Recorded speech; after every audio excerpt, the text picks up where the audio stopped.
Hey everyone, welcome to episode 47 of the Just Us Guys podcast. We are 1 week away from our 1 year anniversary, so that's pretty cool. As always, I'm joined here with Evan and Cade. Cal will be joining in a bit. He has to work a little bit of overtime for his real job. But boys, how was the weekend? How's everything going? Cade, we just recently found out that you will be coming out here in January, so that'll be pretty cool. Yeah, I'll be out in January from the night of January 12th, so really like the 13th through the 16th, and then we'll be flying back. You fly back a day before my birthday. Yeah. Hey, we can get. No, we won't. I will DD for you guys gladly. Oh, big facts. Yeah, I will gladly DD about for that. y'all. No. But yeah. So Jordan and I are coming out. So that'll be fun. And then my weekend was good though. I stayed home. Watched a ton of football, watched basketball, and got Chipotle on Sunday. Oh, no. Saturday. It was a good weekend. That's a good weekend for me. I was going to say, I'm trying to think. Saturday, I don't know if I did all that much. Sunday, I took my dog to go see Santa. Watch the Packers stomp the shit out of the Bears. Yeah, that's all I got. How was your weekend, Ev? It was good. Saturday I went home, my dad's birthday party. And then Sunday, what did I do Sunday? I don't think I did much on Sunday. You joined our Xbox party and then left after 10 minutes and didn't say a word. That's because you guys already had 4. I was looking to play, and then I think I went and did something else. You didn't say anything. We would have played. We would have split. We split like 3 times this week. It's not a big deal. Yeah. Well, I just don't want to be that guy. Personally, when we have 4, I hate when we split. But There. So I just don't do it. Yeah. Hey, side note, Cooper Kupp coming into this game had 103 yards and 1,300 yards. I mean, 103 catches and 1,300 yards. For 1,300, yeah. And 11 TDs. Yep. Not to, come in spicy right out the yak. Could he possibly be having like a top 5 year in wide receiver history? He's going to be for it, but I mean, to be honest, uncertainly he's going to be the best. It's going to be the best season for 17 games, probably. Even if we measure it will be as it is the first 17 game season. Right. I mean, so it's really hard to if you take his stats through 16 games, and sure, hard to compare. Like through 16 games, he's probably gonna what's the record? Like 1,800? But is that Megatron? Megatron had, I think it was 19 or something. It might have been 1803 or something. Regardless, he's going to have to keep going off to get there.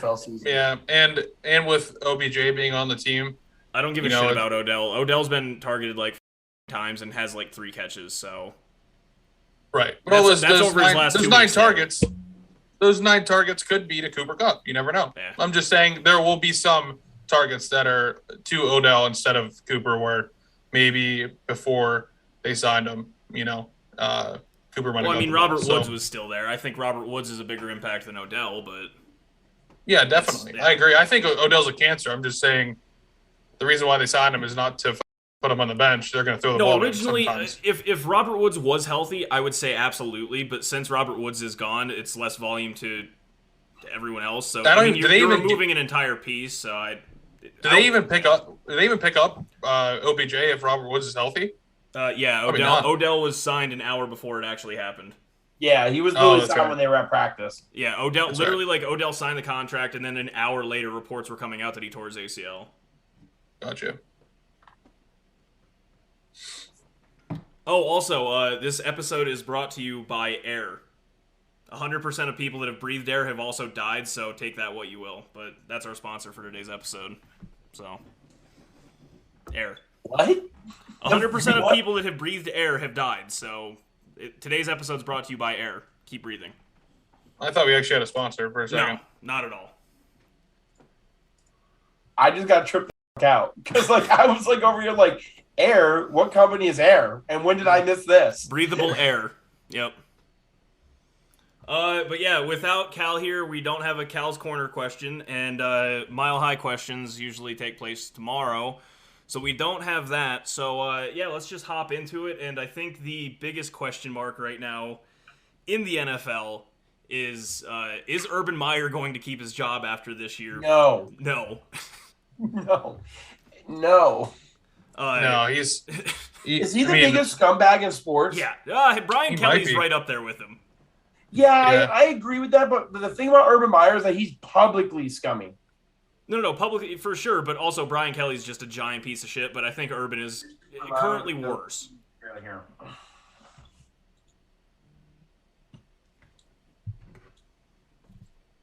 Cal said I'm super loud and that we could barely hear him. And adjusted the mics. I had you guys almost turned all the way up, so try my damnedest. Yeah, that's I think the reason why I think he's such a scummy dude is because like it's just so public, right? Like the whole like female thing, like that was pretty effed up. That was pretty bad. Finger guns, baby. Yeah, that was pretty messed up. Like players like there's like a bunch of NFL guys are like Marvin Jones Jr. and him got in an argument. And like everyone in the NFL world's like Marvin Jones Jr. is like the nicest guy in the world. Like literally couldn't hurt a fly. Benching James Robinson after one fumble, and then Trevor Lawrence, who has literally only played 13 games in the NFL, comes out and says, "No, we want the best players out there, and James Robinson is our best player." So I don't know why he was taken off of the field. He had 6 carries yesterday. He's a Pro Bowl running back. He only had 6 carries. He's a stud. He's one of the best players that they still currently have. Yeah. Do you guys remember when Jacksonville, like a couple years ago, they were fined for like all the misconduct and stuff? It wasn't. And no. It was last year. Was it last year? Okay. Yeah.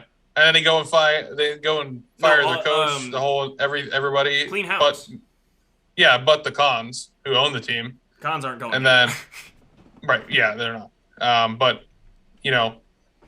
then they go and hire Urban Meyer, who's I think the GM and the coach, right? I don't think Urban's the GM. Okay. No, he's not. No, the one thing, so last year, player safety or player health grievances last year, a full 25% was from just Jacksonville last year. Yeah. So what? it's more of an organizational problem. All player health related things, like if someone says they have a concussion, okay, and then the team says, no, you don't have a concussion, but you firmly believe that you have a concussion, you go to the NFLPA and file a grievance. Yeah, I get that. I just didn't know that. The Jacksonville Jaguars last year, just their organization made up 25% of those grievances last year. That's bad. That's awful. Well, the thing is like I understand, but Odell had a touchdown catch. The biggest problem that I have though, like with the whole Urban Meyer thing, is like they brought him in because they thought he was going to be the culture changer, right? Like he was going to be the guy that kind of like rights the ship. Like I don't think anyone can say that Dan Campbell is doing a bad job. Like I don't care what anyone says. He was handed a bad team. No, he's handed a bad team, bro. I understand that. Like, I don't think he's doing a good job either. I think the crying after a week 4 loss, like for a first-year head coach, stuff.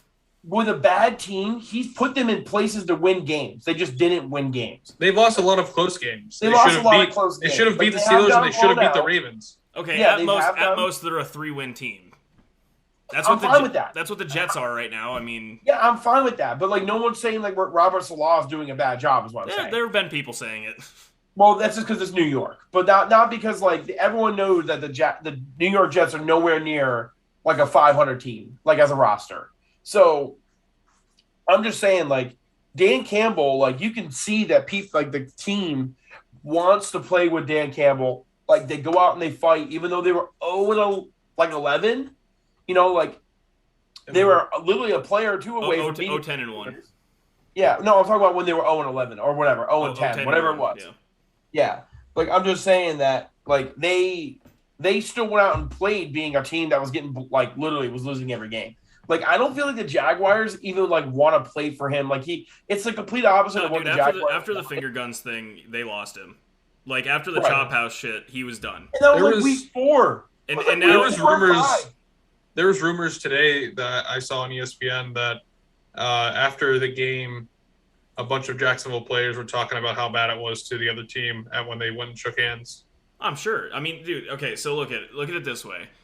Urban went in there with absolutely zero NFL head coaching experience. Yeah, sure, he's seen success at the lower levels, but I mean, hell, Nick Saban has, and the best Nick Saban did at the pro level was 8-8 with the Dolphins. And he's arguably the greatest college coach of all time. It's not for everybody.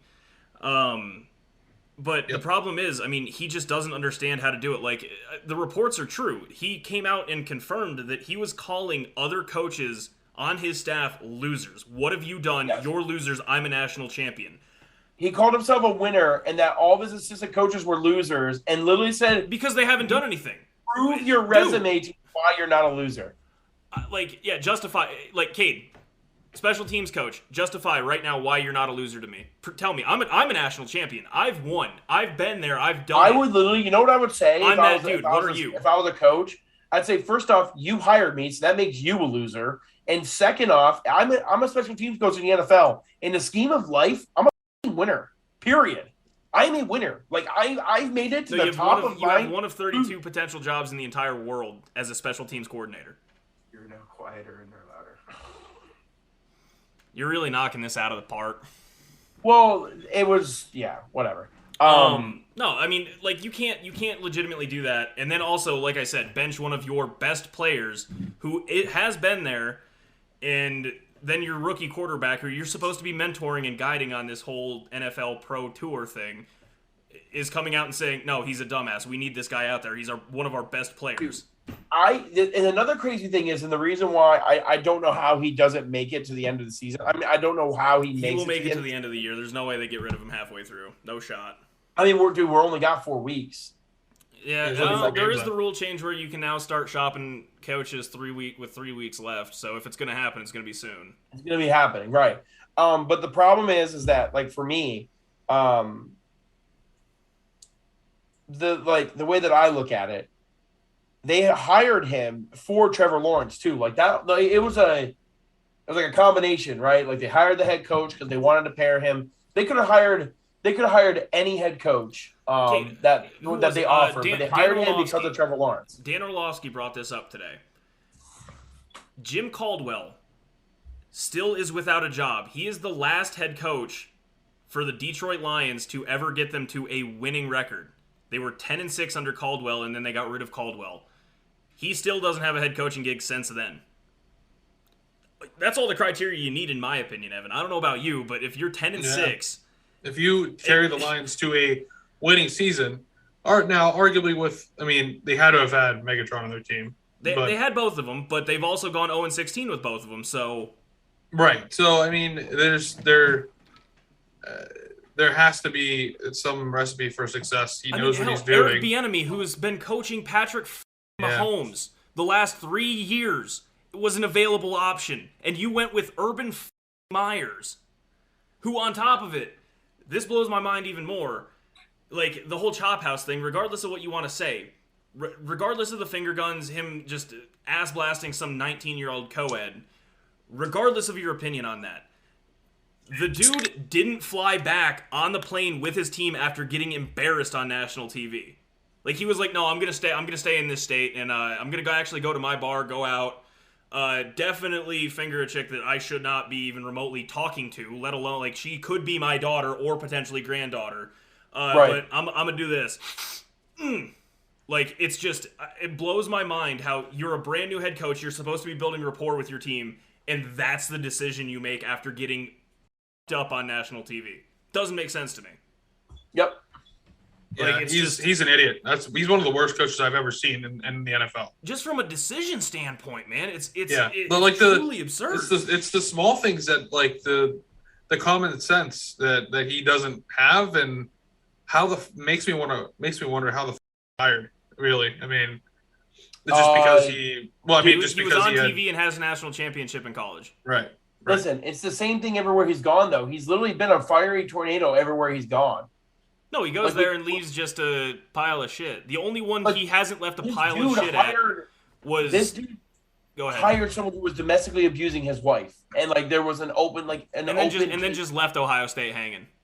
Yes. This is like he literally was fielding murderers on his football team in college who knows how much he knew about it? Like, you may not know, but he may knew things about it, and that we didn't know about. It doesn't matter if you're the head coach and it's in your program. We've seen historically the NCAA does not give a if you're associated with it. Yes, they're gonna burn you. Like you get the brunt of it regardless. Right, because you are the leader of young men. It is your job. Yeah, no. I think that's the only.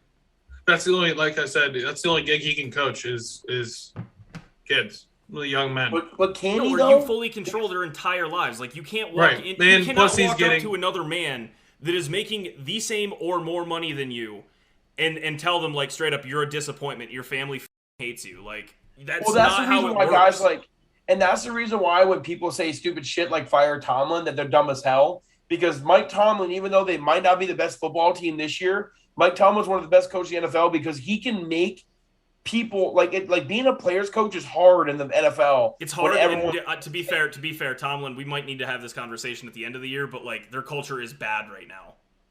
Yeah, that's fine, but I'm just saying what I'm saying is everyone said that the Steelers culture has been bad for a while, but everyone loves playing for him and everyone loves being a part of the Steelers organization. No one leaves. Like they don't leave.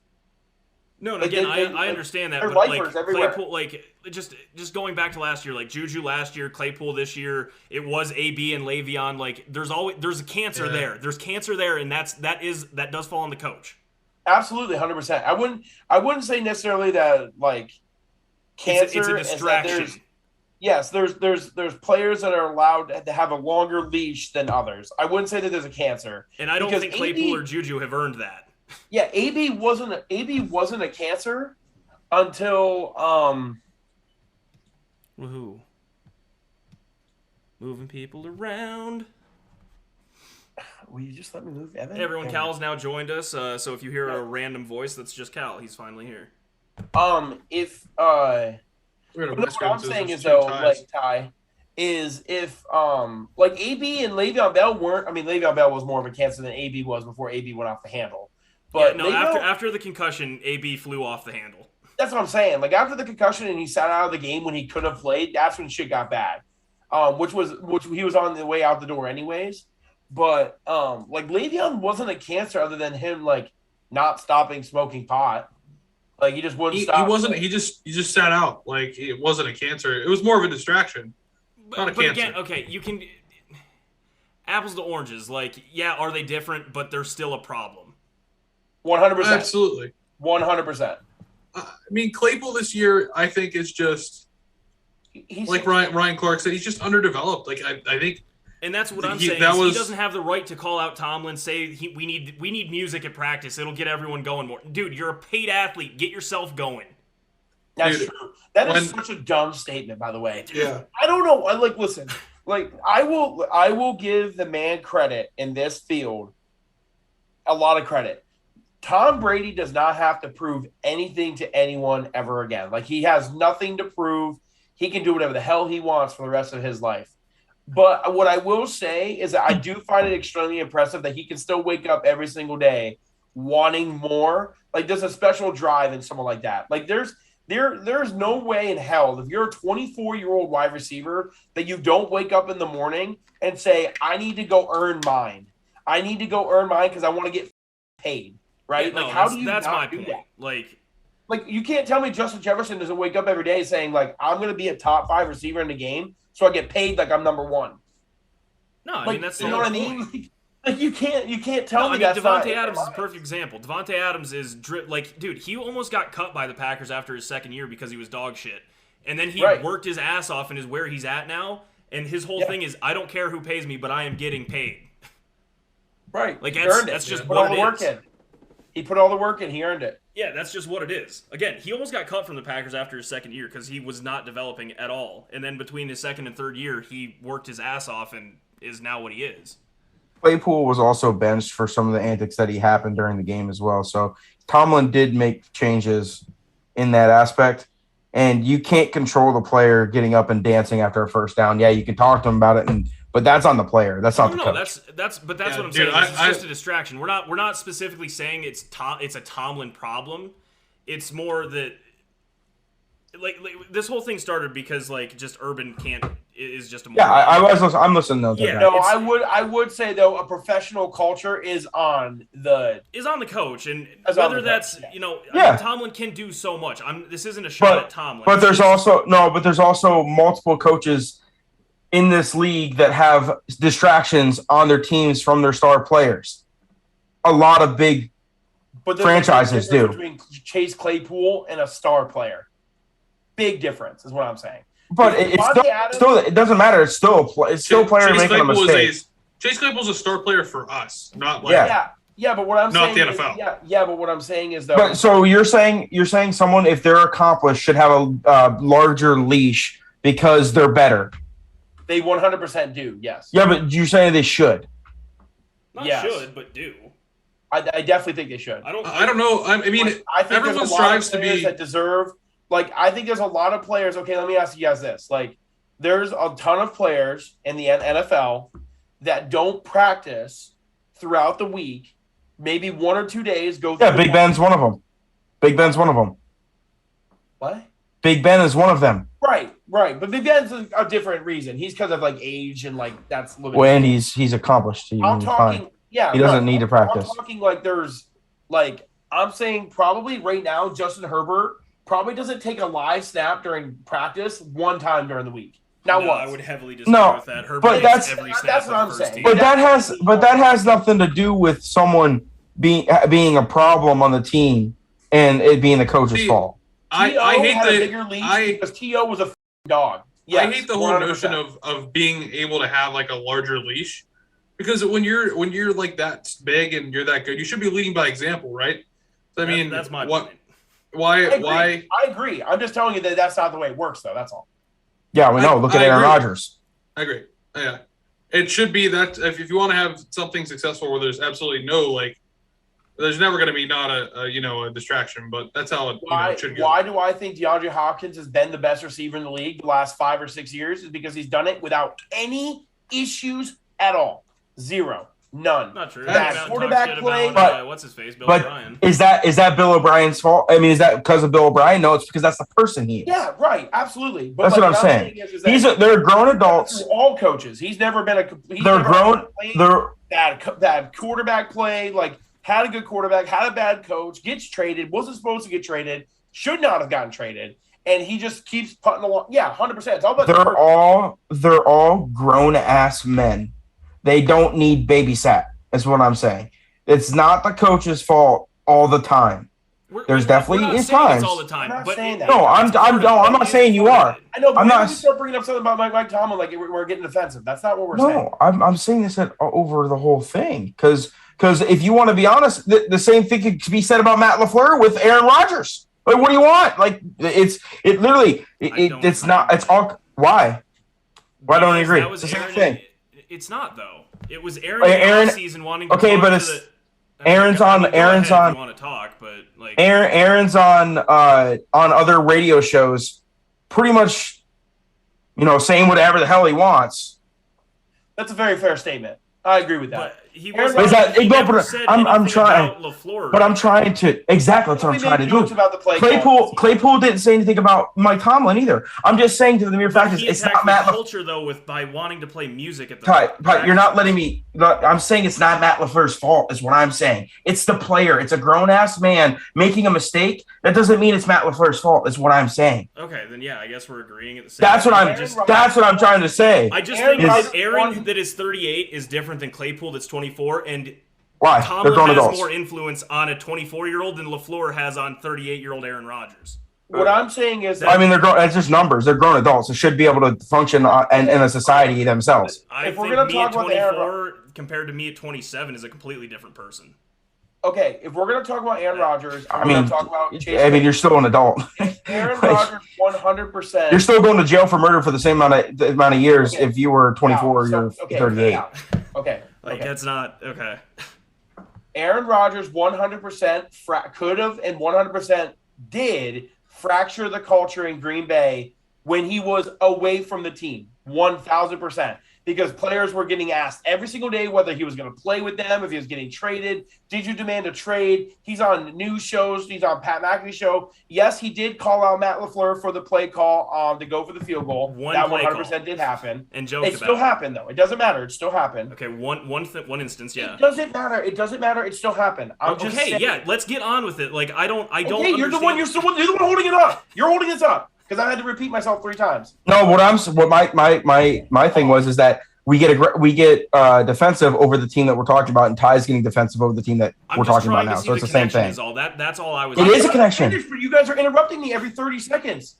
What I'm saying is they both 100% can 1,000% harm both cultures. Yes, it's not Matt LaFleur's fault that Aaron Rodgers decided to go on the Pat McAfee show and talk about his ordeal. It's not Mike Tomlin's fault that Chase Claypool stood up and did a celebration when the clock was ticking with 20 seconds. Not his fault. But at the end of the day, it is a reflection on what the culture the coach brings to the team. End of story. That is, and ultimately, Urban Myers is going to lose his job. And ultimately, Claypool is going to get in trouble. He already was benched halfway through that game from his antics. He got a second chance. He failed. Same thing. Rodgers has felt his burn from his organization, from the stuff that he's done, because they're good organizations. It's not like full. It is definitely a reflection, because it's just like any other thing. You're a CEO of a company. If something bad happens in your company, you're the one that gets burned 100%. But what I'm saying is people shouldn't get fired. People like, Tomlin, LaFleur, those type of guys, because them personally haven't done anything wrong. Now, Urban Meyer himself has done multiple things wrong. And that's the point that we're making. I was going to say that's where this whole thing started. Yeah, I know. I was listening the entire time. Coach like Matt LaFleur and Mike Tomlin have a bigger leash than Urban Meyer does, because Urban Meyer's already up. He doesn't have any room for error anymore. If Matt LaFleur was to come out and say, I have a scandal that his dog was left outside over the winter night and was cold, he would be fine the next day. If that happened to Urban Meyer, he would be freaking canceled for the 30th time this year. That's what I'm saying. But 100%, it does reflect who the coach is when stuff like that happens in the locker room. 1,000%. It reflects last year when the Eagles, when there was all these leaks about Carson Wentz being unhappy, players are being unhappy when they're having a bad season. That was a reflection on Doug Pederson and the people that the control that he had in the locker room. That's just how it works. Like, it's the same thing with the quarterback. When the team wins, quarterback played great. When the team loses, it's quarterback's fault. You didn't do enough, right? Like, it's the same thing. It's because you're the leader of the team on the field at that time. Always. It's always how it goes. It might not be right. It might be wrong, but that's just the way it is.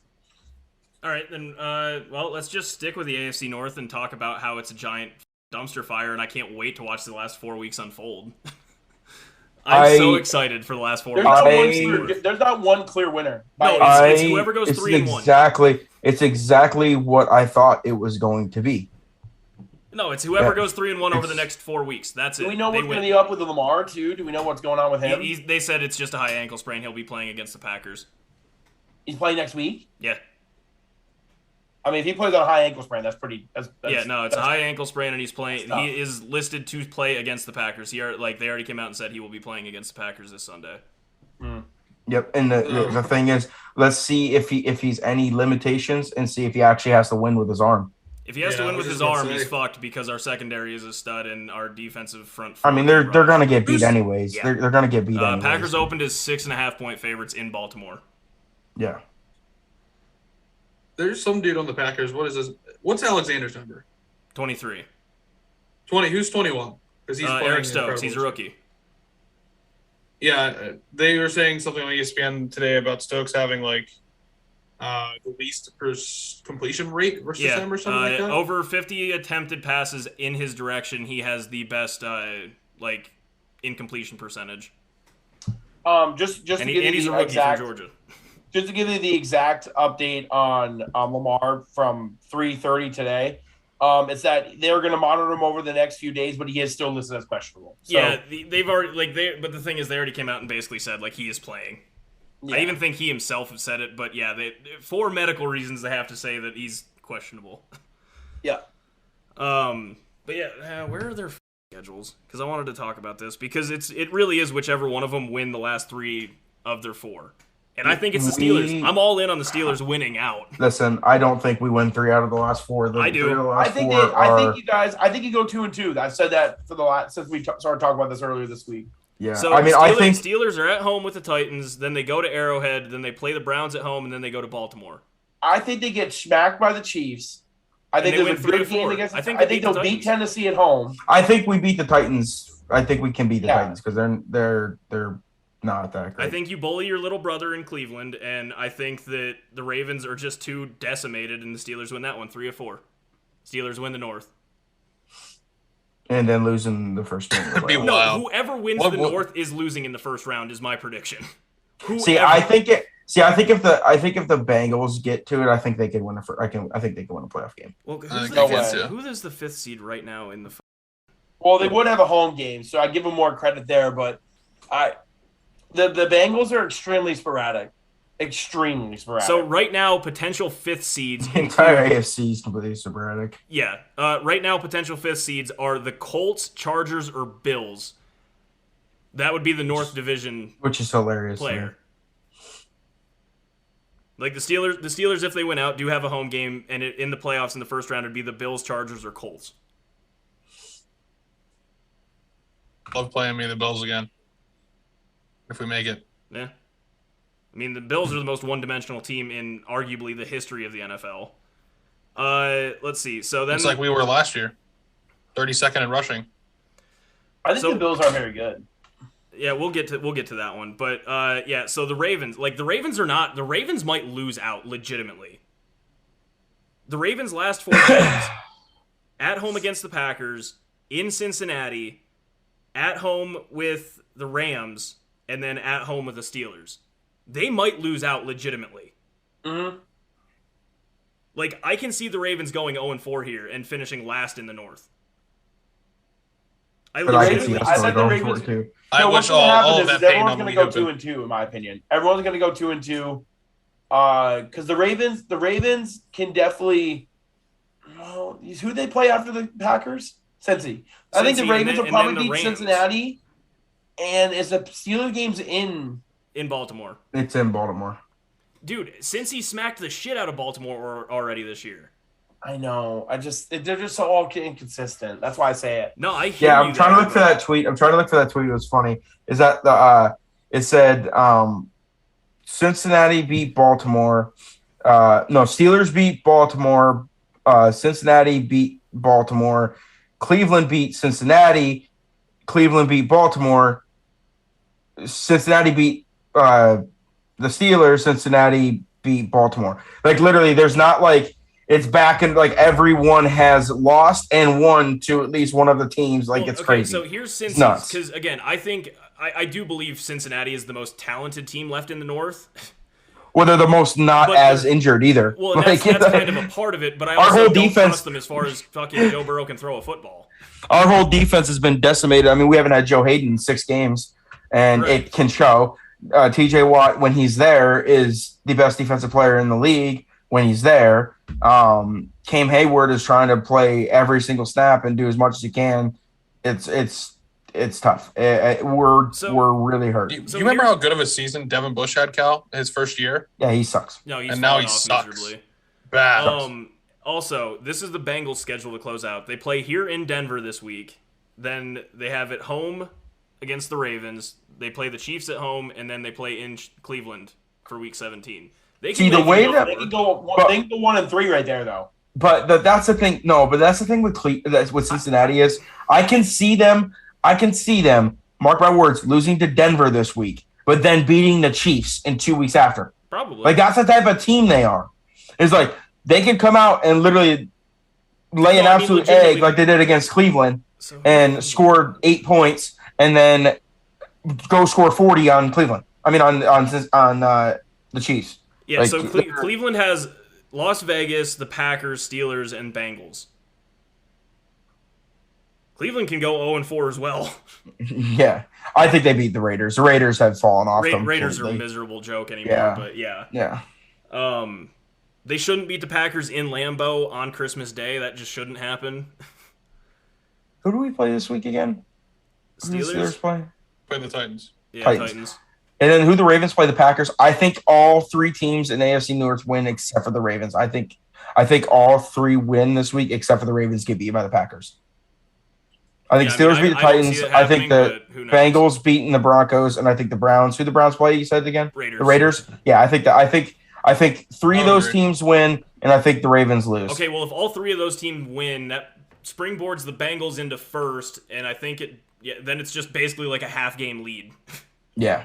For like the entire division. The biggest thing, what's going to hurt the Pittsburgh Steelers the most is that tie with the Lions, because that if we would have won that game, we had the tiebreaker over the Browns, Raiders, and Ravens. Well, Bills. Bills. Okay, if We had the tiebreaker.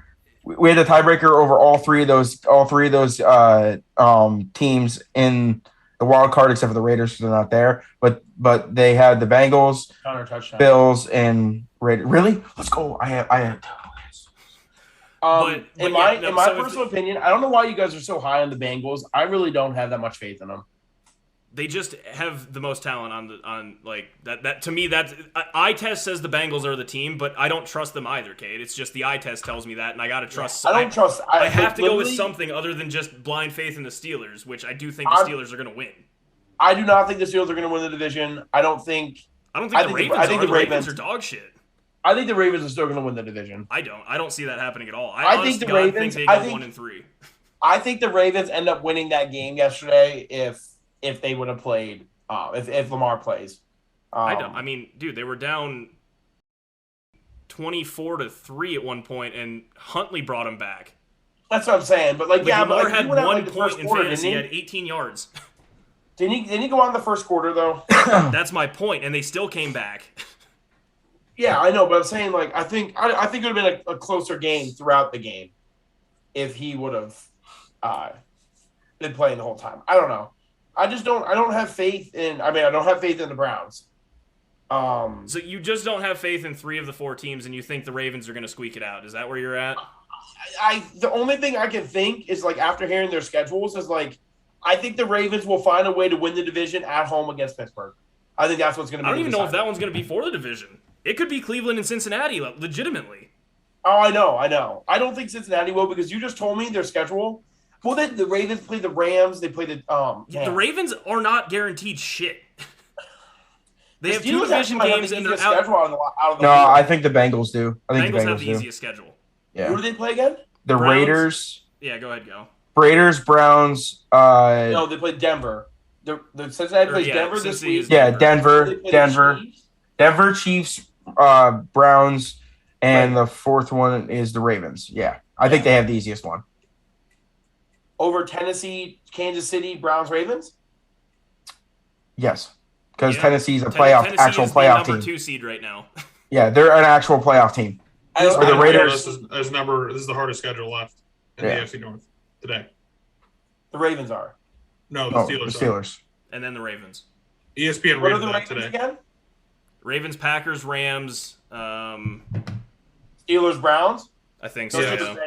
No, I think they played the Browns twice already. Or no? No, it's not. It's the Bengals. It's not the Browns. I would argue and say that one's probably tougher in my opinion. Yeah, Packers, Bengals, Rams, Steelers. No, Packers and Rams.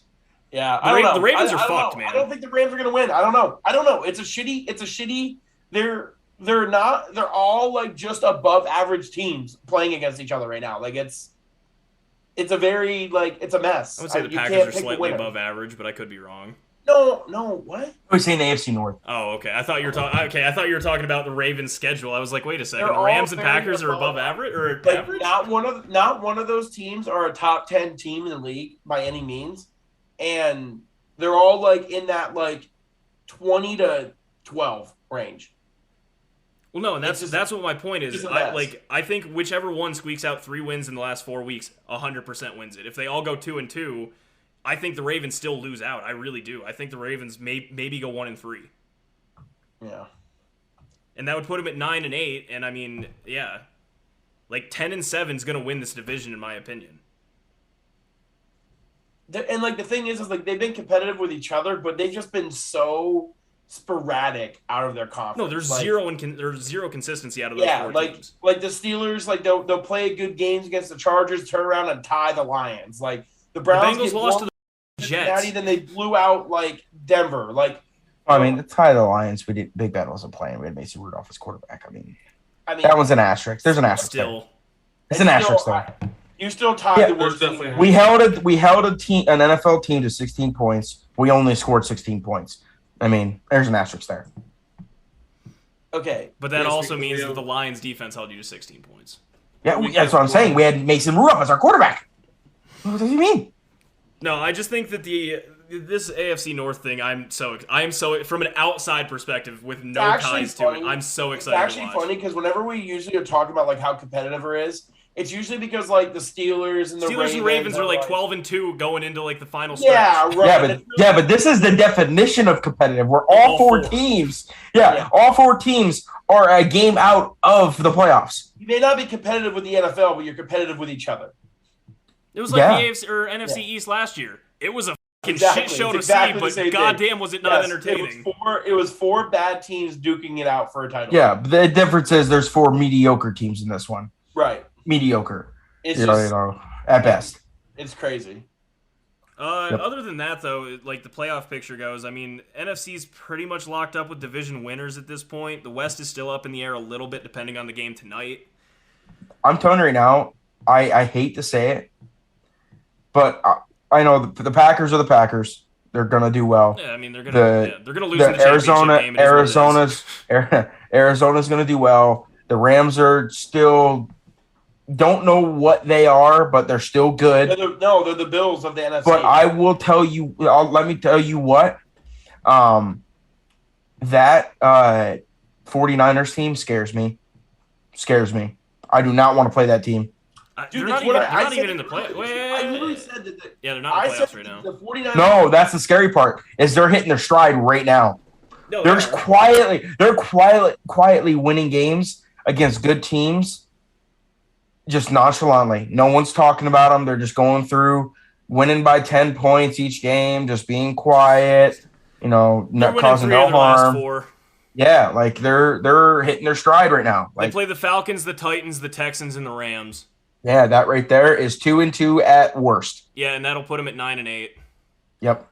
And that could be a playoff team. That's 2-2 at worst. Dude, the Falcons are a playoff team right now at 6-7. Yeah. Or no, I'm sorry, they're a bubble team at 6-7. They were going into last week. Yeah, going into last week before they Eagles were the 8th seed. We're almost there, baby. Yep. Also 6-7. Yeah. I mean, the Niners can make a push. It's just the Rams need to win tonight to make it interesting. The Rams win tonight. Packers are the 1 seed. Cardinals are the 3 seed. Tampa's the 2 seed. Rams are the 5 seed for sure. And the Niners will probably get in at 6 or 7. And they will be a scary 7 seed. No, they absolutely would. But Something that would non-related. I really wish they'd play the Cowboys in the first round, though. That'd be awesome. Yeah. Did you guys see where Spencer Rattler went? Yeah, SC. Mm-hmm. Not USC, South Carolina. South Carolina, yeah. He's dog shit. So also, hey, Bo Nix entered the Talk portal. about falling from grace. Really quick, and then we can be done with college football. Bo Nix, Auburn's quarterback, who by all accounts should be a top draft pick next year, entered the transfer portal, and also Ohio State, because we all assumed C.J. Stroud's leaving for the NFL, right? He's not going back to Ohio State.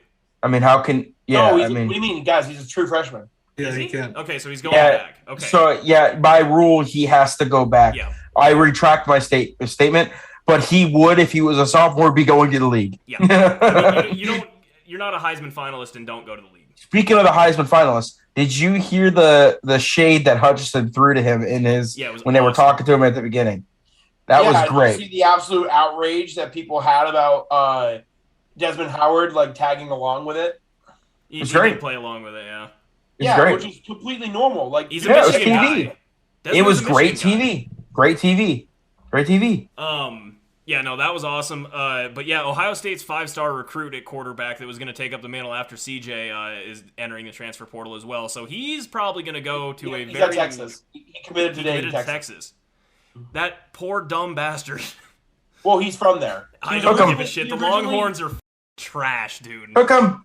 He originally signed to Texas out of high school. And then when the NIL was passed, he decommitted, went to Ohio State, secured the bag, and then came back to the school he actually wanted to play for. Hook 'em. Dude, I saw a really funny tweet today that has to do with the NIL. When the NCAA games come back, like when you're getting recruited out of high school and you're be a pro, well, be an amateur. Like they want to implement 5-star schools like Alabama being able, like, hey, I can get you an NIL deal with Chick-fil-A for X amount of dollars, or if you go to like, the University of Southern Mississippi in the middle of nowhere, and you can get a NIL deal with Jim's Auto Shop. Love it. I want that to be a thing. Oh, yeah. I hope it is. Anything else go on in college? College basketball is crazy. Number ones are. I know it's not football, it's complete but parity this year. Yeah, it's great. I love it. It's going to be like that. I think from now on, for the mere fact is, other schools are getting better. It's not just the same, power 10 team schools that are always good. I know, like I said, it's not with football, but it's the same happening with football. Look at the college football playoff. We have two teams in there that it's their first time ever. Michigan obviously is a well-known program. Cincinnati is a definitely up-and-coming program as of late. But it's going to be exciting to watch. I hope we have a Cincy Michigan championship. I want nothing more just to say fuck the SEC. So fantastic. Yeah, it'd be so fantastic. A lot of experts are saying that it very well could happen. I mean, it's a long shot, but goddamn, I'd be jacked about it. Yeah, I mean, a lot of people are saying that Michigan has a very, very, very, very good chance of beating Georgia, just because Georgia hasn't really played that much competition all year long, and when they finally did, they got beat by 2 scores to Bama. So well, and on top of it, I think that Michigan has played with fire all year in the Big Ten. Oh yeah, they know how to beat good teams. Well, that's just it. And on top of it, yeah, I mean, their defense is solid. Your defense has to be solid in the Big Ten. That's just a fact. Which, that was Georgia's whole thing. Like, oh, our defense is literally generational. All right, great. But Michigan also knows how to play defense, and Godspeed running away from Hutchinson because he's going to eat you. And you have Cade Becker slinging the rock. Yeah, I was going to say, Sure. This is like...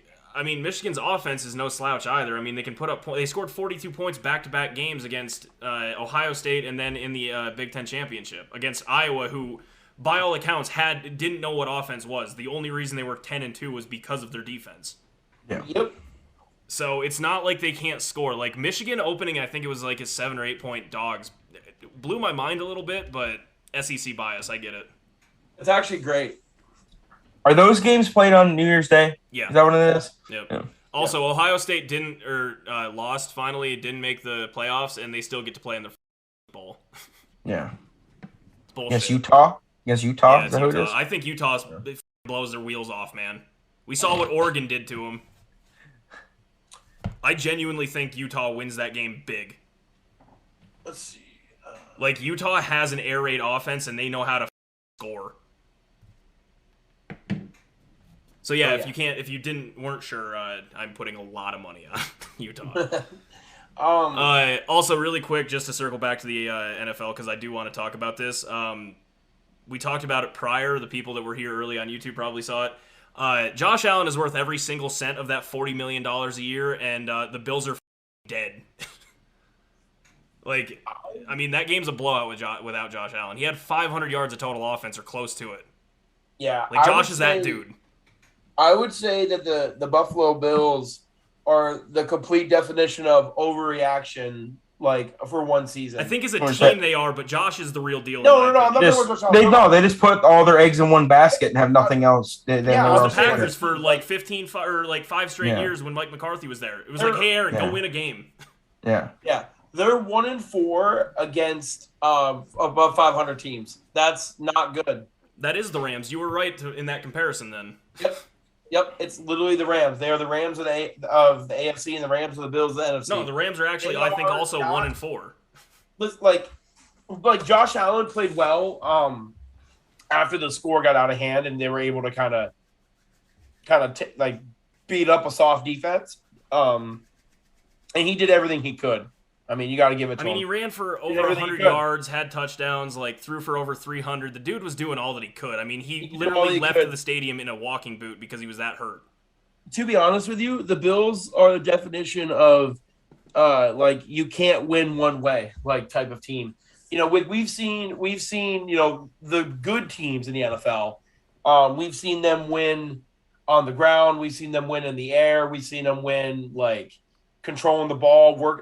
Last night, the Green Bay Packers closed up that game with an 8.5-minute drive in the fourth quarter to a touchdown to Devontae Adams. That's just not throwing the ball. That's running the ball. Oh, that's using your really good running backs to just punish. Yeah, people. The Bills are just they just don't. Well, okay, so here's they gave the starting running back 4 carries. No, they didn't have a run in the first half. It's not good to run your franchise quarterback like that too. No. They didn't have a single handoff for the entire first half. But here's my thought process on this thing. Here's my thought process on what the Bills are right now. The Bills are designed for one thing and one thing only, and that is for a shootout against the Chiefs. They will beat the Chiefs in a shootout, period, because that's what they're built for. Their defense is fast, small dudes. That's why you can run the ball all over them, as we just saw with the Patriots. They can't stop a cold. They are built for a shootout with Josh Allen throwing the ball 55 times to the receivers that are, by all accounts, really good and not run the ball at all. And their defense is small, fast cover dudes. And that's why they were able to come back. That's why they were able to come back yesterday. Yeah, they're built for one thing, and that's it. It's to beat the Chiefs in the playoffs. They're built to beat the Chiefs and no other team. After they got embarrassed by the Chiefs in the championship game, they said, "F it, we're beating this team." It's the Penguins have done it in the past in hockey. Certain teams you build, the Penguins were built with speed, and then they got their asses kicked the next year when teams went physical. Teams built to do one specific thing excel at it. They beat the Chiefs earlier this year. We saw that. Everything else they suck at, though. It's actually been all downhill since they beat the Chiefs. Yeah, no, it has. That was their crown jewel. Denver beating the Cowboys. That's going to be the shining moment of the season. Yep, they've literally been it's been a downhill slide since then. I mean, I was talking about this with Cal earlier today because one of our friends, Griffin, he tweeted that the Buffalo Bills got gypped last night because of those calls, which so did Bears I fans. 100% will say they were bad. Not arguing that, but you were down 24-10 going into the fourth quarter. I think you should be more mad about that. You should be more mad that your team is 3-5 in their last 8 games. You should be more mad that they're 1-4 in their against teams above 500 for the year. They beat one team above 500. They haven't beaten anybody else. And we have another person who's been on the podcast, Josh, talking about point differential.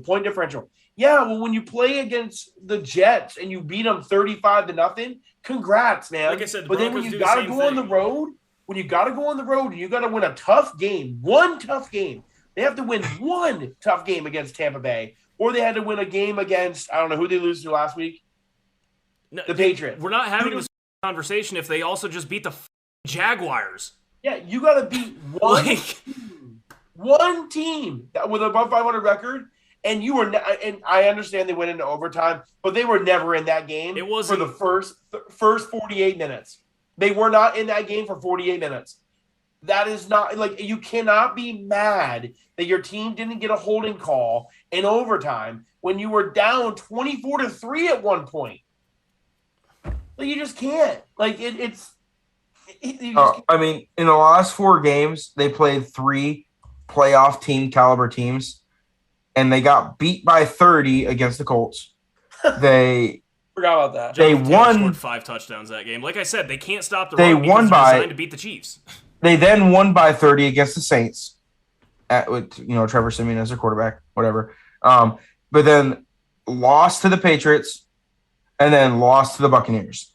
So out of the last 4 games, Kamara actually, was hurt I'm for the even saying game too. Kamara was hurt. Yeah, I'm going to go all the way back to the Titans game. They've I'm going to go into this. Literally, their entire season, they beat one team that is a playoff team. Yeah, and that is the Chiefs. That's it. Yeah, they lost to the Steelers. That's what I'm saying. They lost to to one thing. They lost to the Steelers. Yep. They lost to the Titans. They lost to the Colts. They lost to the Patriots, and they lost to the Bucs. Yep. All 6 of those teams are playoff. Well, You will see in the all 5 of those teams if you go are deep enough. postseason. Yeah, the Steelers might not be a good, but they're They 5 can playoff win it. teams. They're my No, they're pick 5. to win the North. They're 5 playoff teams. They're 5 playoff teams, and they lost to 5 of them. The only one they won was the Chiefs. Out of the 6 playoff teams that they played this year. That's wholeheartedly why I believe they went fully invested So that tells in me beating one team. If they squeak into the playoffs, because right now they're the 7th seed, right? They're 7th seed? Yeah, right now they're still in, but it is barely. Yeah. No, they're going to make the They have, playoffs. they have a 66% chance of making the playoffs. They have a 22% chance of winning the Kornacki had this the on East. TV last night. Yeah, they have a 22% chance of winning the East, which is not going to happen. Not gonna They're going to get beat by the Patriots in the final game of the season. Yeah. But they're going to squeak into the playoffs. They're going to play like if they're the 7th seed, they're going to play like the Chiefs. The Chiefs are going to be the 2 seed. I'm telling you, the Chiefs are going to be the 2 seed.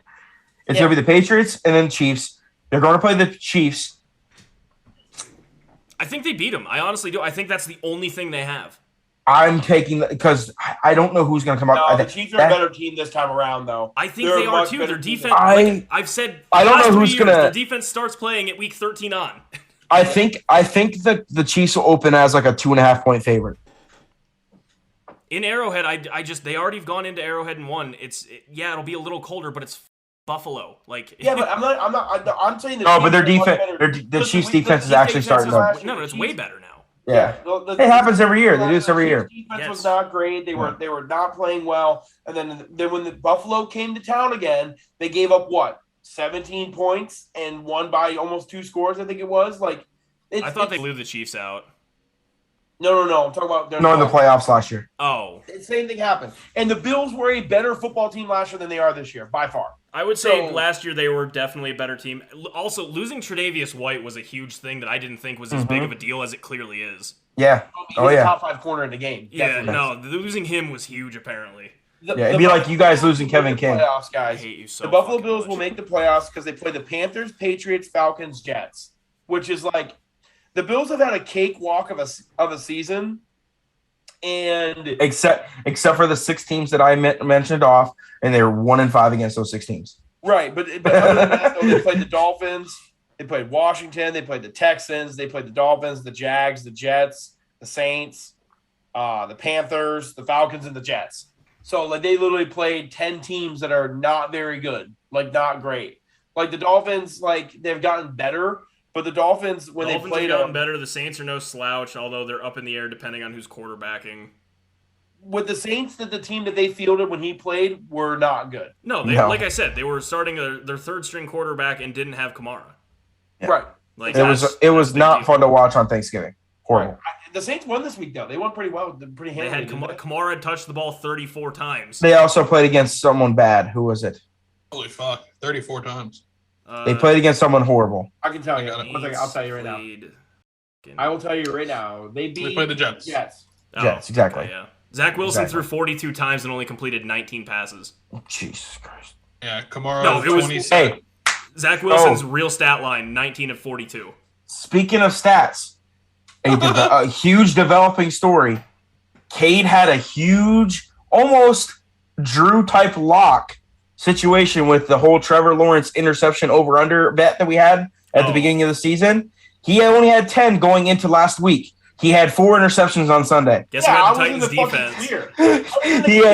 He is now 14 interceptions. He is 5 away from that 19 number. It was 6 away from losing. It's 19 and a half. Was it 19 and a half? I thought it was 19. 19 and a half. No, because Cal said No, it was definitely losing. 19. It was definitely He 19. will have 20, and I said he will not have 20. And then I said you'll probably have somewhere around 16 to 17. There's 4 games left? 19 It's and a half. We can very go clip it. possible. Who are they playing? Who are they playing? The worst part is it wasn't. I had it locked. I could almost double down on it.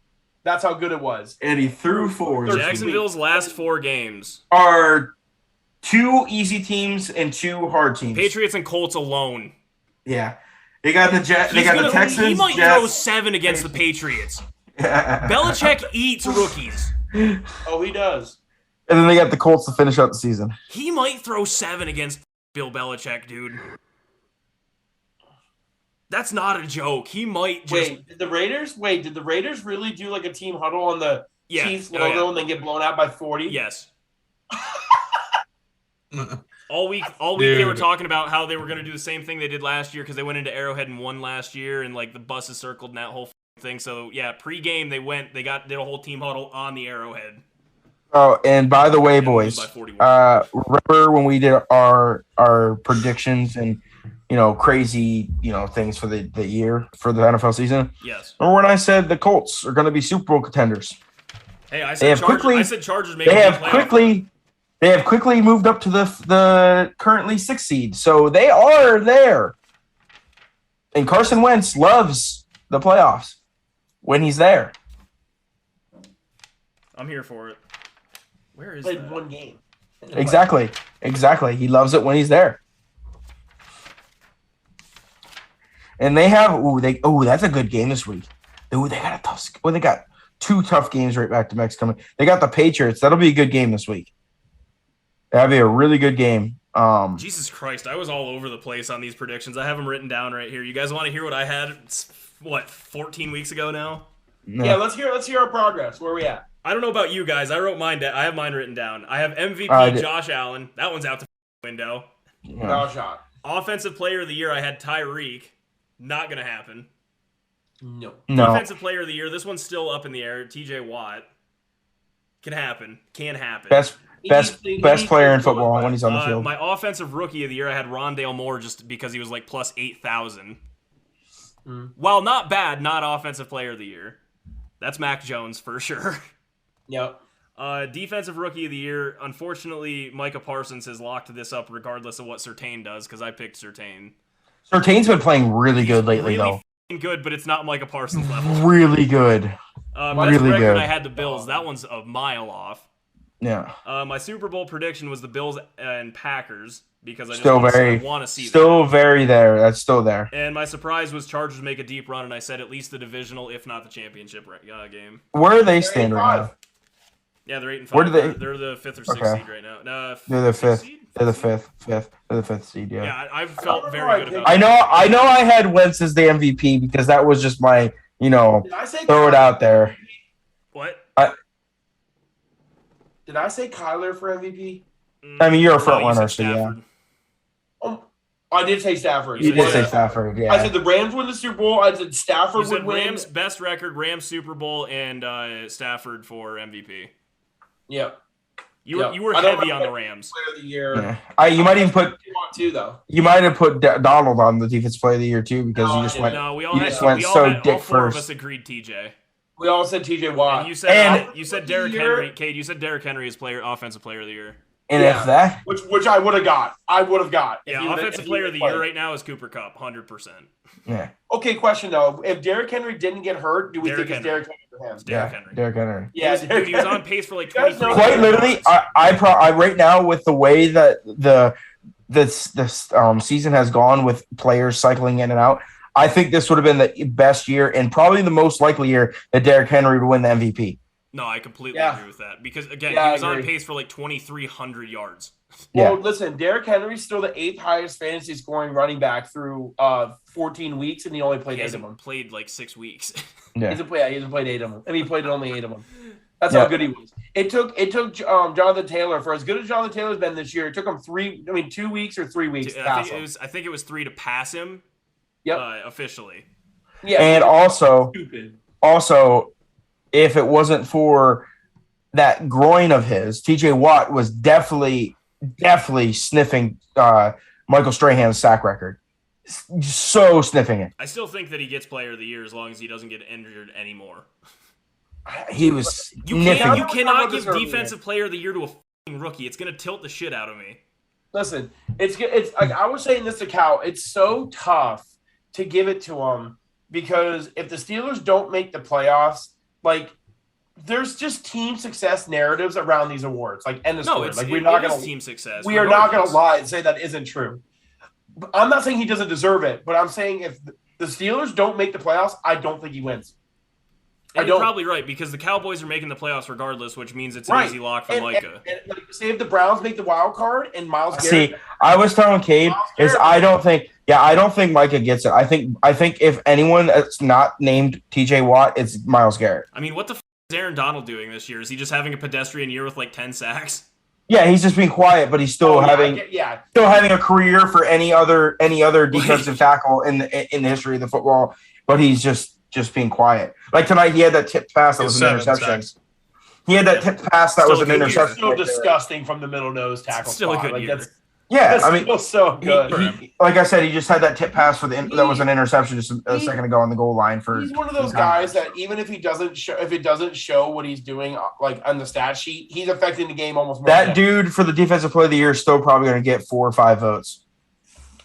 Honestly, as he should. Just because of his name. Just because of his name. I did not know that he had 20 sacks in 2018. Yeah, he's from the nose tackle. From the nose guard. Yeah, and he's only the thing is, he's not like a fucking Vince Wilfork or Kenny Clark. He's 6'1". Yeah, he's 284. Like, oh my god! And he played for the University of Pittsburgh. Like, he's the most athletic. Come on, that is my almost exact dimensions. Although I think I'm 287, but I'm all fat. But again, I was going to say, we can take shirtless pictures of you and him next to each other and say, you guys are the same weight, same height. We are same weight, same height, but there's going to be something glaringly different. And he's got a much bigger penis. His penis size. Yeah, I was about to say that. Okay, like Derrick Henry and I. Derrick Henry has 20 pounds on me, but we're the same height, and he can run infinitely faster and has 20 pounds of just sheer muscle. No, literally, Levi is Derrick Henry. Like, that's Derrick Henry. No, Derrick Henry's like 235, 240, 6'3". Yeah. Levi's 3. He's 300, yeah. Levi could play in the league if it wasn't for his knees, you know. Oh my God, no, he couldn't. Don't say that around him. All right, hey, let's talk about this really quick. Hey, Peyton, 1 + 1 is 3, you idiot. It is, actually. This weekend, arguably the biggest event in golf outside of a major. Tiger Woods is back after 9 months of rehabbing his almost amputated leg with his son. I think it was all fake. I need to see medical records. That is absolutely remarkable. You just said he literally sat there and said that with the coldest stare.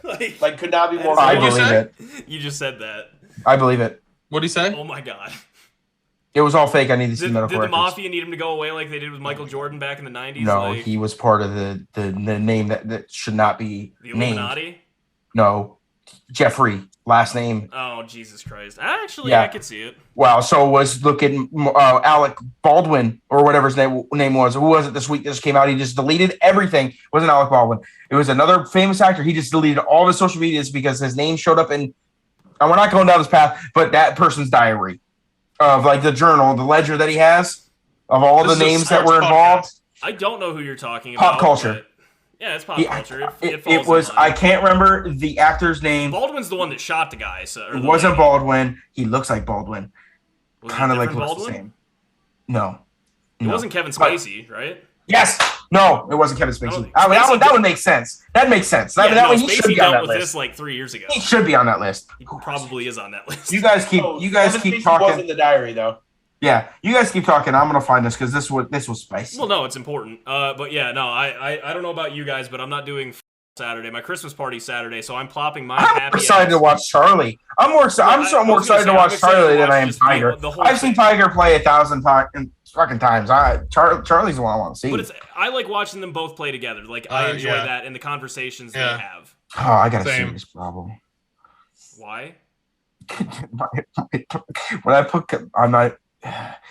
This is what my Instagram looks like when you pull up to the search menu. Oh yeah, no, mine's a nightmare. Mine's a nightmare. It's either girls in bikinis, golf swings, and Juice WRLD. That's it. That's I'm pretty sure mine's right there too, which makes it a massive problem. If I go to my so instead of Juice WRLD, I have hockey, golf, and chicks in bikinis. Like that is my Oh, what's that? Or this jackhammer jumping by itself. But yeah, I mean, I'm excited for that. I just want to see how he plays more than anything. Like, regardless, Cal, if you believe that he was on a list or something, I'm excited to see how Tiger plays.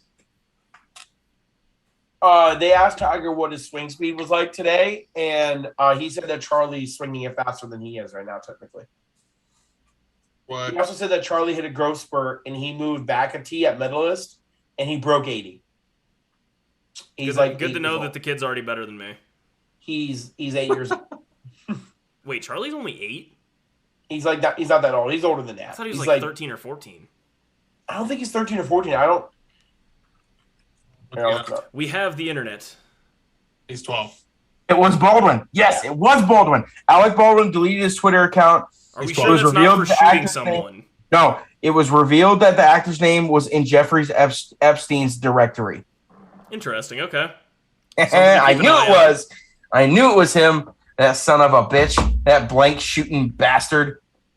Dude, blanks will fuck you up. Peyton said he's 3, so I'm gonna go with that. All right, cool. He's 12. He's 12. Yeah, Oh, he's just Charlie's short of 12. So he's a preteen. Wow, nice. Yeah, no, I'm just excited. I'm excited for the event. I'm excited to see Tiger back more than anything. I want to see him swing. Is he gonna be taking a cart like John Daly does in this? Yes. That's what Charlie wants him to do. He's taking a cart. I think I mean, he makes has sense. to take a cart, right? I mean, I can't wait to see Little John. That he steals the show every He's year. not little.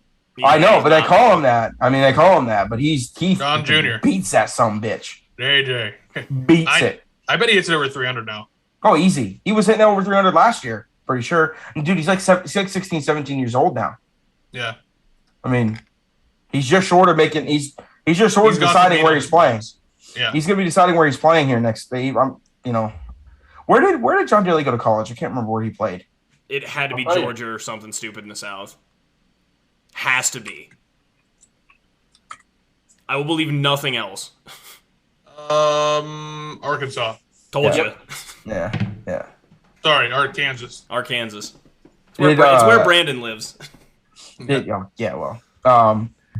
you see that clip this week of him? Like they were just doing a chipping contest, and he He had hit a it beard in one-handed. one hand and he hit it Left-handed. Yeah. left-handed, and it was nonchalant. It was just so nonchalant. That dude has so much talent.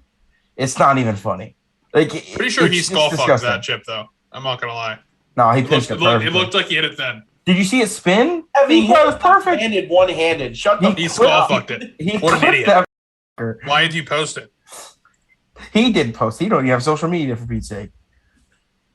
I saw that there was a video. I don't know if you guys saw that was going around. He had an interview, and it was him and Tiger. His favorite story of Tiger is back when they were both in their heyday and stuff. Yeah, this is a great story. It really Yeah. is. And it was after they played. I don't know if they played. It was a practice round or it was a tournament. It was in the tournament. I think it was a practice round. And they both played together, and they both played horribly. So instead of John Daly going out to the range and hitting golf balls like Tiger did, Tiger went out and practiced the rest of the day. He immediately went to the bar.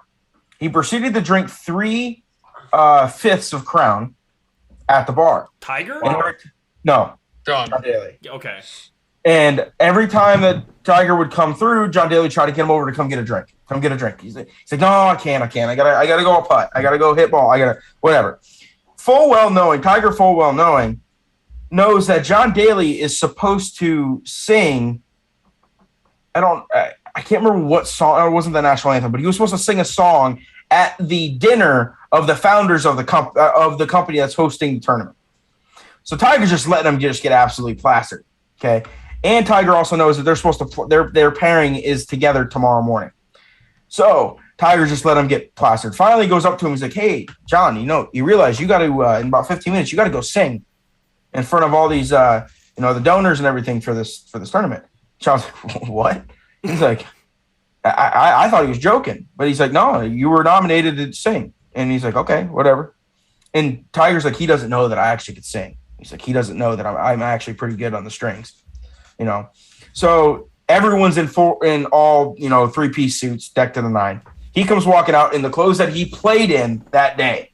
Everyone's dressed 3-piece suits. He comes out and he tunes the guitar. He's like, I'm playing. He's like, okay, this is good enough. And he sings an absolute. He's like, one of the best performances I've ever done. He's like, standing ovation. Everything was great. Tiger's over there with his mouth dropped.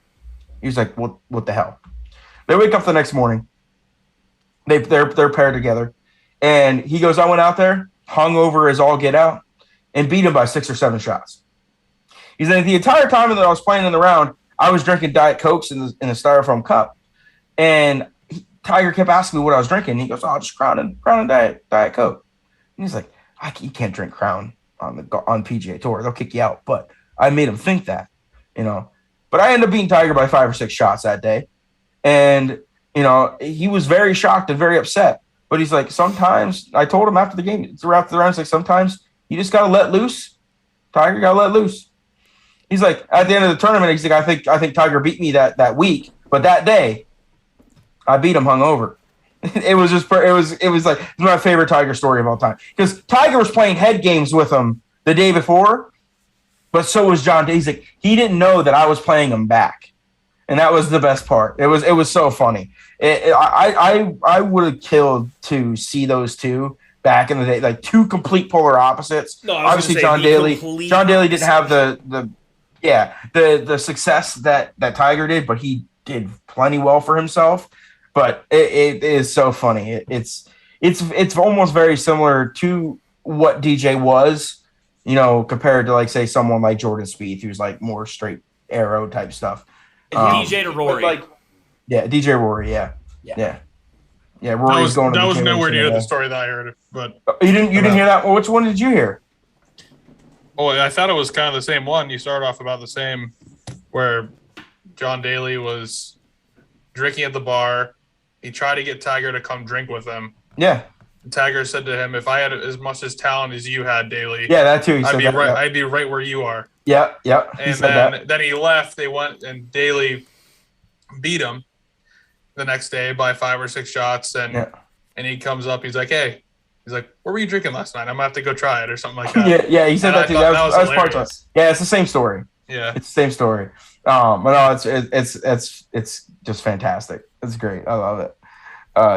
John Daly, I wish, was playing right now, because I feel like he would be the most beloved golfer in the sport. He'd be up there. For the way the social media is, and the way golf is going, where it's more inviting to people like our age and that didn't play before and just want to go out there and have a good time. I think people would just flock to John Daly.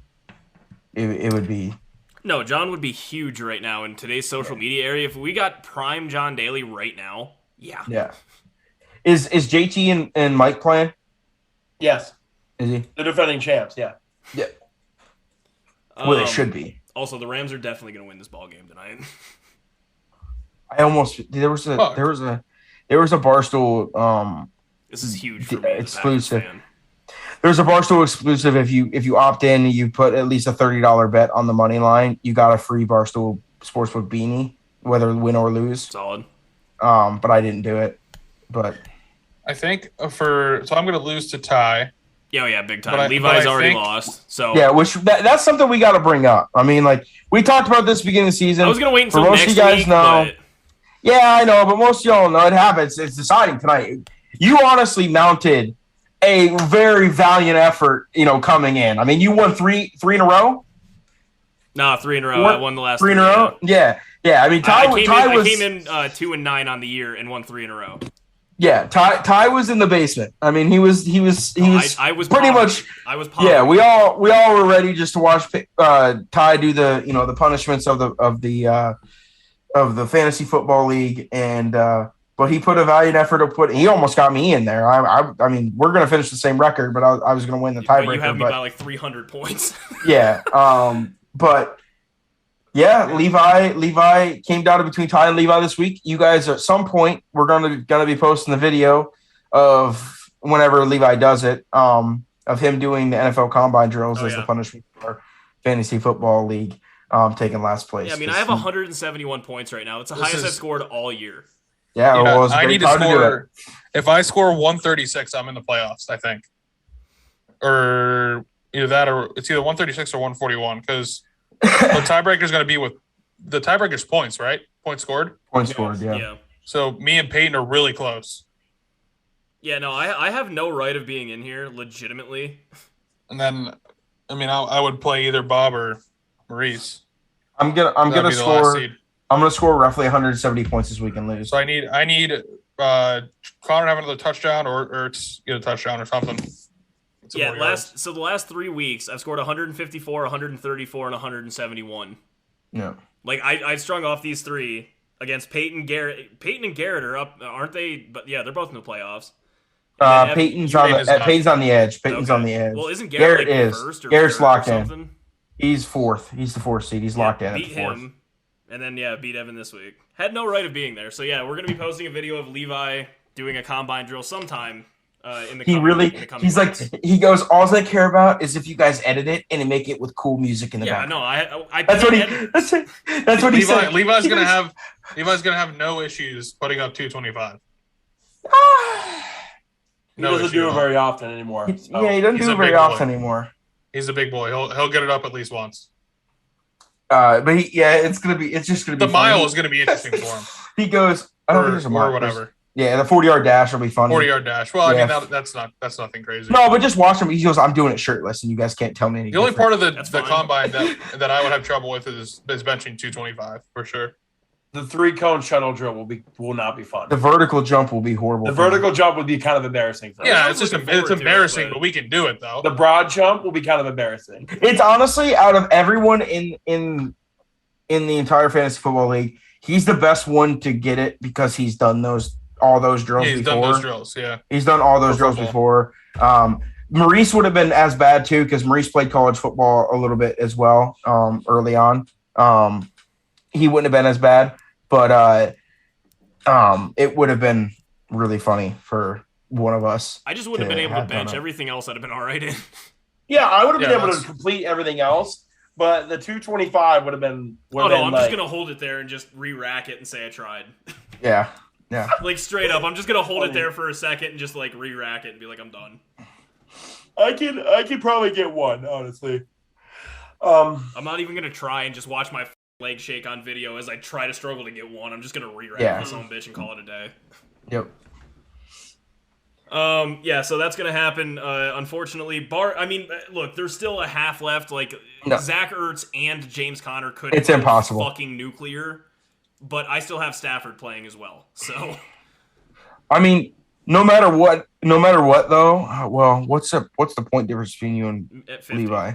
Oh, 50? That doesn't matter. No, me and Levi is like 100, dude. I need to score like 220 points. Yeah. So no matter what, you had to win him to lose, which he's lost already. Yeah, no, he's so out. You just have to win this. Yeah. If I score 220 points, regardless of if somehow Evan does come back and beat me, if I had 220, I beat Levi in points. I'm not coming back.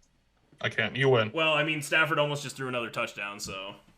Yeah, cool. It's 171 to 126. There's no way. It's possible. Connor and Ertz could go nuclear, dude. But then it turns into a shootout and Stafford gets more points. So, right. So that's gonna happen. We want to get to betting. Yeah. We want to talk about Amanda Nunes getting rocked or really quick. Okay. I don't know for you guys how you guys are like much more in the UFC than us, but I have heard from a lot of people on the Twitterverse saying that this was fixed. What do you guys think? I don't think it was fixed. I think Amanda came out and said, like, I just wasn't prepared for this. Like, I didn't. You could tell she didn't I think that cardio. Amanda Nunes is on the verge of retirement. She also had COVID twice this year. So, nice. Maybe she was not training in the gym up until, like, I don't know how it was. She was gassed. She was outright gassed in that fight. She was gassed, and she was, like Ty said, she was not prepared. So... Now, again, if they do fight again, I am putting all of the money in the world on Amanda Nunes to win. Juliana Pena has been in this camp for about a whole year now. She wanted to, she called her out in March. So Nunes pulled out in June or July, one of the two. So she's been training all this time, so she was ready. But yeah, biggest upset in UFC history. Juliana Pena. Second biggest. Who's the first? Holly beating Ronda. Okay. Yeah, that was actually the largest underdog win ever. Well, crazy how it's both in the women's division. And I mean, to be fair, Ronda at her peak and Amanda at her peak. Was that both 135 too? Yeah. Wow. That's incredible. But yeah, no, it was good. I didn't think that Oliveira would win. And he crushed Poirier. And I think that Oliveira is a monster Oliveira has now. a fucking chin on him, dude. Oliveira, by the way, got knocked down again in the first round. That's what I'm saying. Dude, Dude's I'm got telling a you, fucking chin on him. Yeah, it was impressive after he got hit a couple times. Maybe it woke him up, but I'm telling you, he's going to lose his belt in the next couple fights.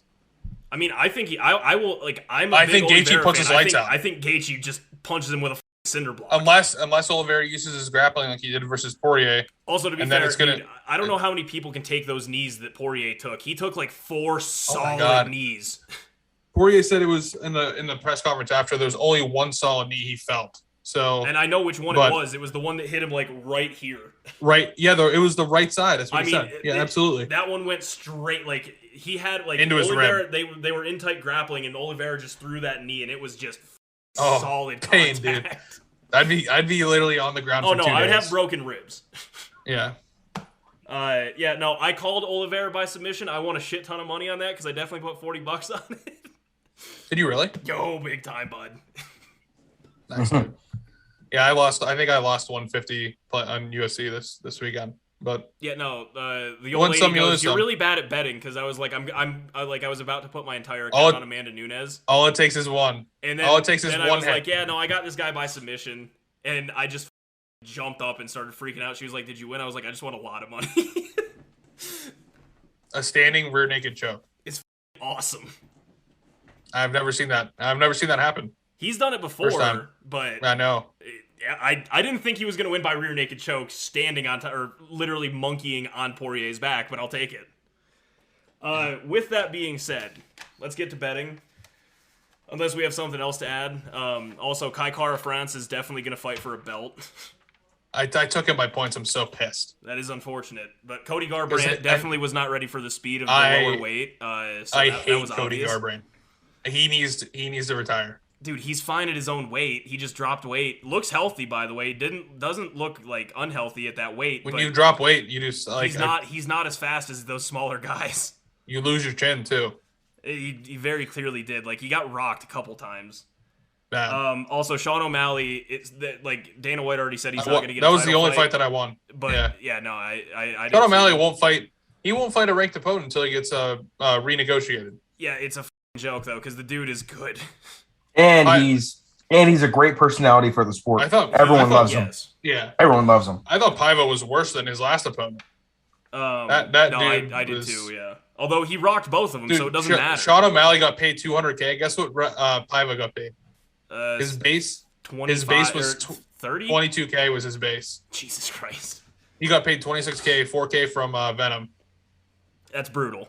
26,000 to 206. So yeah, let's recap last week. Right now I'm sitting at 1-0 because I did take Oliveira by submission, which is just wild. But I also have the cards -2, and that's not looking great right now. So that figures. Cal, I'm really sorry to report, but you did go 0-2. Yeah, Cade was the biggest weenie of the week. Yeah, no, I mean if he did take biggest weenie of the week. Good bet. Biggest weenie of the week. Cade, you went 1-1, so technically you do have the outright lead at this time because you took biggest weenie of the week points instead of the money line with Cal. Biggest weenie of the week. What were my bets? You had O'Malley KO TKO and Poirier KO TKO. 1-1. I don't know why you're mad. I made a good bet. Weenie of the week. I made a good bet, he says. Made a good bet. So right now, I still don't have a record. I am currently at 40-51. I'm staring down the barrel of 40-52. Cal, you are 45-47. Cade, you are 46-46, and Evan is 35-57. We should almost give out an award for whoever finishes first. Honestly, I'm just gonna pencil in really quick that I lost this one, so that'll put me at 40-52. They will come back and win now. Yeah, I know they will, and I don't want them to because the Packers are in first if they do lose. So, that's what we're working with. And also, yeah, this is a Monday episode, so the lines are definitely subject to change for whatever sport we pick. Jesus. That's where I'm going with two that I think they're absolute locks. I like hearing that. Absolute locks. Okay. You want me to go? Because I got them. Yeah, if you want to go. Okay. Patriots +2. The Pats. I was gonna take this. I don't give a shit what you guys take. I'm taking that one. Period.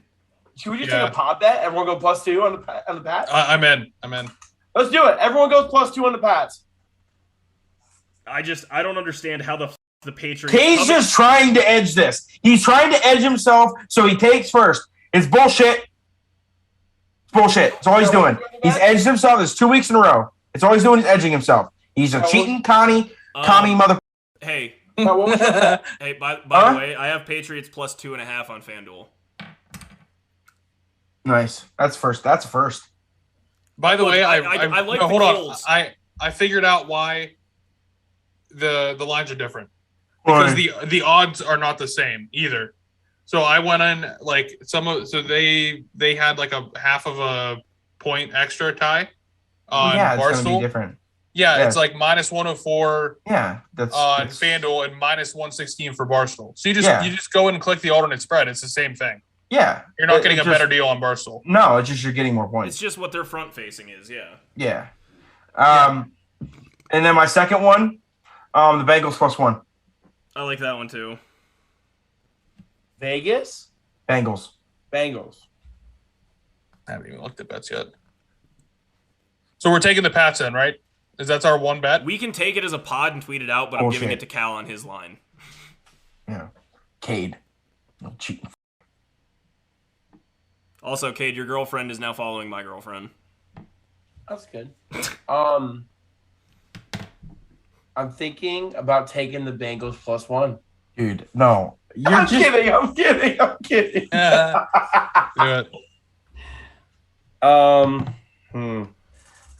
I farted. I mean, I have... Hate these spreads this week. Big hate. The spreads have been shitty all year long. All year long. I got mine. Yeah, mine. I have mine too. Texans +3 for sure. It's always hard to bet on bad teams playing. No, I hear that, teams. but Jacksonville is astronomically bad, dude. Yeah, give me Texans +3.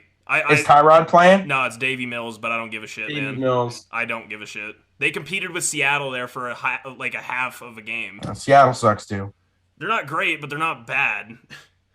Yeah, definitely give me Texans +3 for sure. I mean, I might even sprinkle in their money line, dude, +130.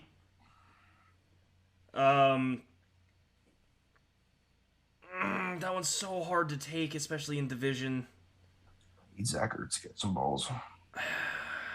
That's so many points. Right now, I have a parlay that I could win a lot of money. Yeah, whatever. Browns -5.5.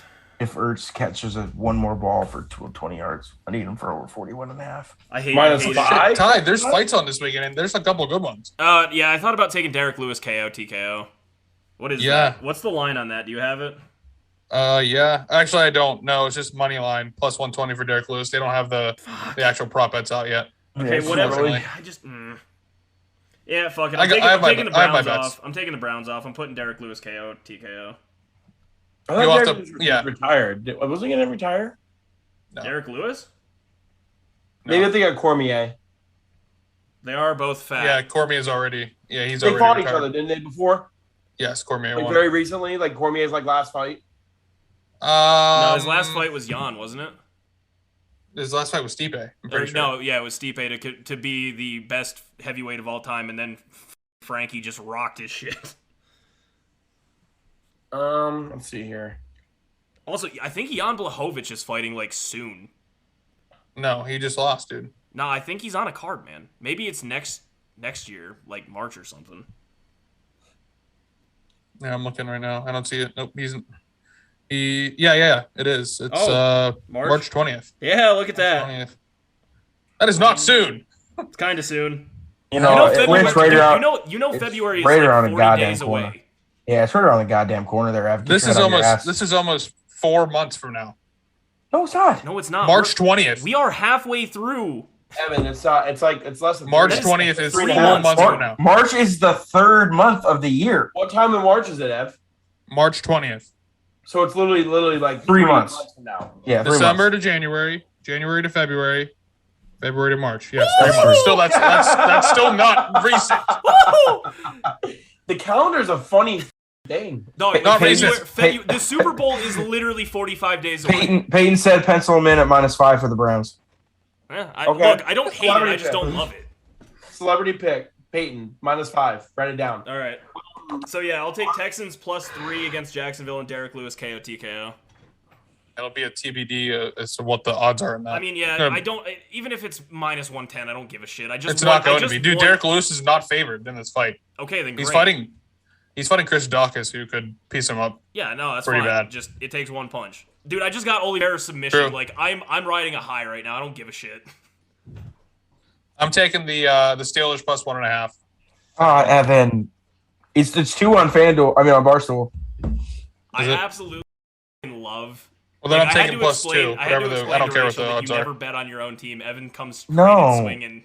It's literally our rule. It's Evan and I's rule, and he does it every time when we don't need him to. No, I don't. Like after the Buccaneers game last year when the Packers lost, like I just gave up on betting on the fucking. How many interceptions did Aaron have that week? Against the. See, I can't do +2. It's just +1.5. It was 2 and a fumble. Oh, that's what it was. It was a strip sack. Yeah, After going up 10-0, they just get fucking asses blown out. What else you got? The other one's the Pats. Patriots. Rocking with it. Hammer down. Hook them. Where did Cade go? He's right there. Are meant to be broken. Oh, there you are. Who you got? -4. I heard a -4. I don't know who the. I think you said Eagles. Eagles -4. Okay.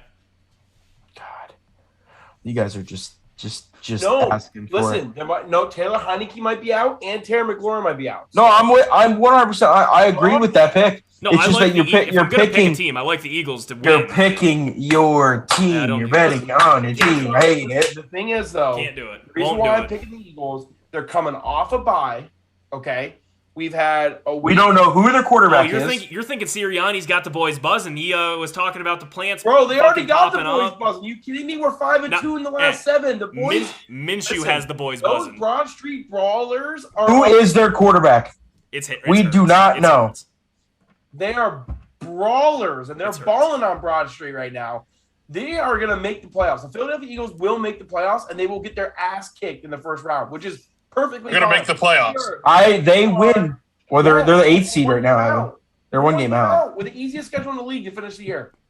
Also, if Minshew plays, they win. Hurts plays, they lose. Call it exactly. Facts. Calling it now.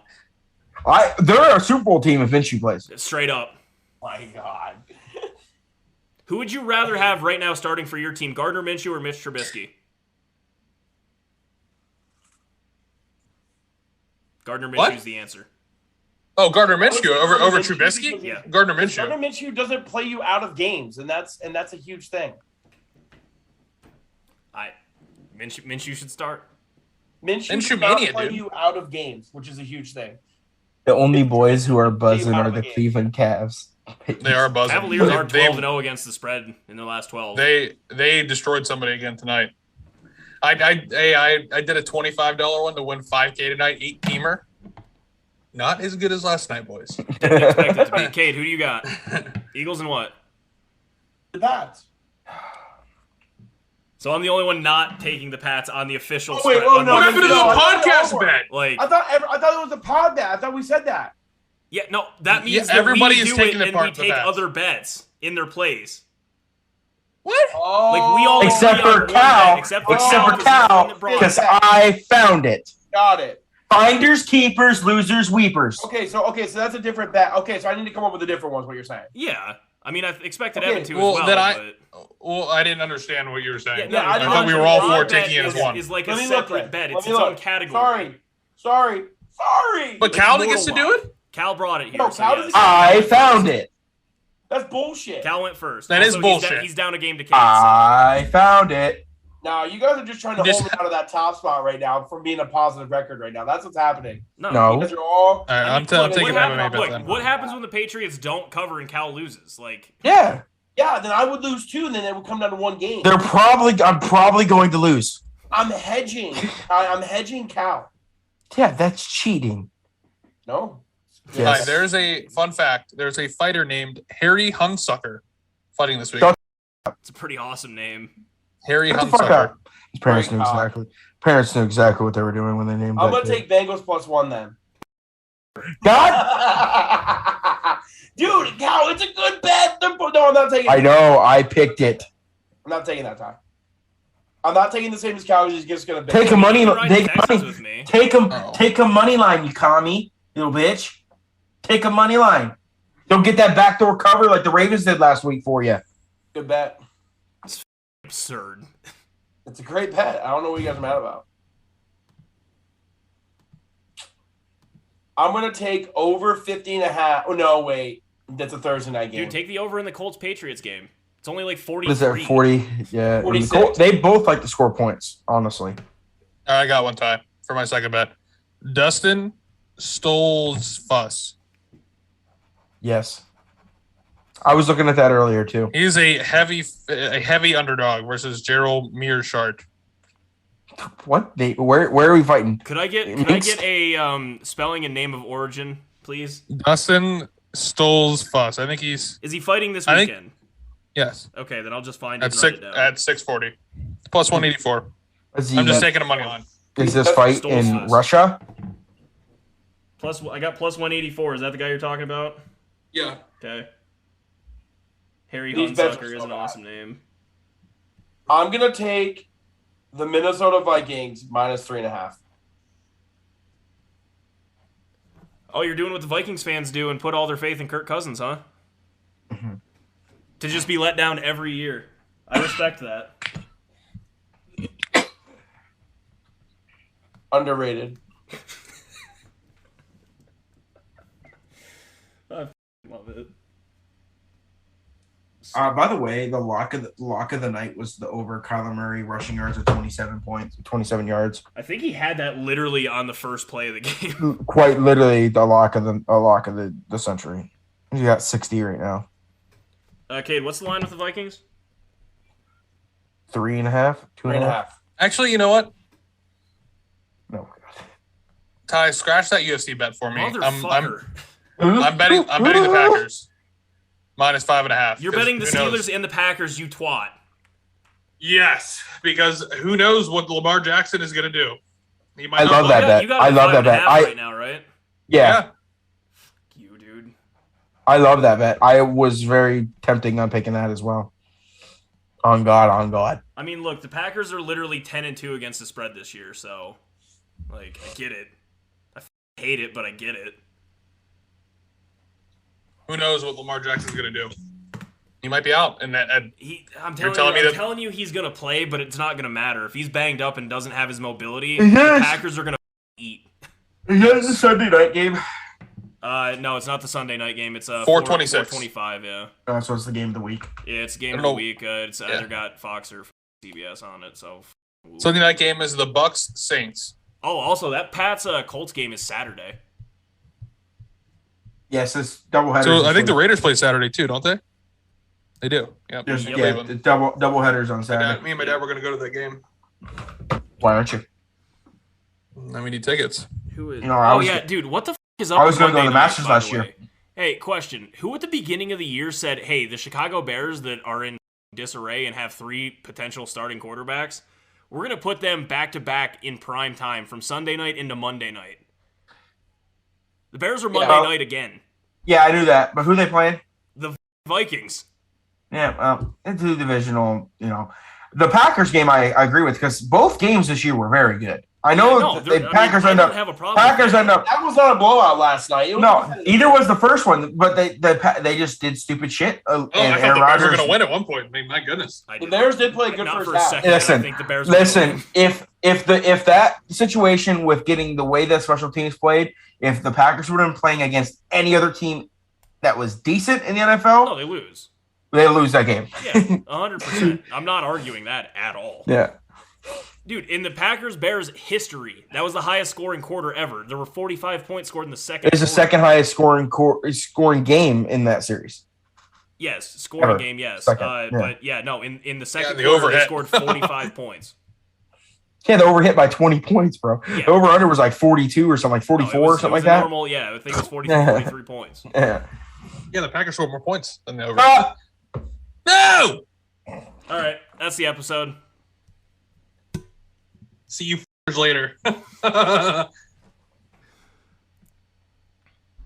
Beans, rice, Jesus Christ, and Byron.